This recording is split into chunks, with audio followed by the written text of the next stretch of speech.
అయితే రీసెంట్గా big boss హౌస్లో నామినేషన్స్ ఎక్స్ కంటెస్టెంట్స్ చేసిన విషయం తెలిసిందే. అయితే ఎలిమినేట్ అయిన వారు వచ్చి నామినేట్ చేయడం జరిగింది. ఇక వారు బయట గేమ్ చూసి వచ్చి వారిని నామినేట్ చేశారు. ఒక వ్యక్తిని పక్కకుండి చూస్తే అది వారు ఎలాంటి వారో తెలియదు, బయట నుంచి చూస్తేనే వారు ఎలాంటి వారో తెలుస్తుంది. ఇప్పుడు తెలిసింది నీ నిజ స్వరూపం అందరికీ. ఇప్పుడు అందుకే నీకు అందరూ నామినేట్ చేశారు అనేసి ఇక చెప్పడం జరిగింది కావ్య. అయితే రీసెంట్గా జరిగిన నామినేషన్లో సోనియా ఎంతో క్లోజ్ అనుకున్న సోనియా కూడా నిఖిల్ని నామినేట్ చేయడం జరిగింది.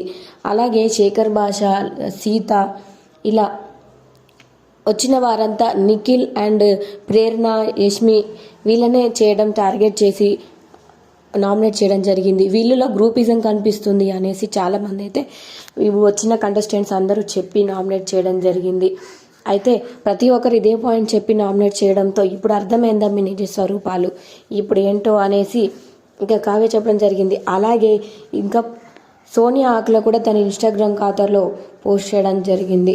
అయితే సోనియా చాలా ఫేర్గా నామినేట్ చేశారని, ఇక ఫ్రెండ్షిప్ అదేని ఏది లేకుండా జనాలు ఏదనుకుంటున్నారో అదే పాయింట్స్ మాట్లాడి నామినేట్ చేశారనేసి చాలామంది అయితే సోనియాకి కామెంట్స్ చేస్తారు.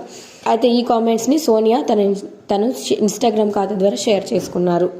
Thanks for watching.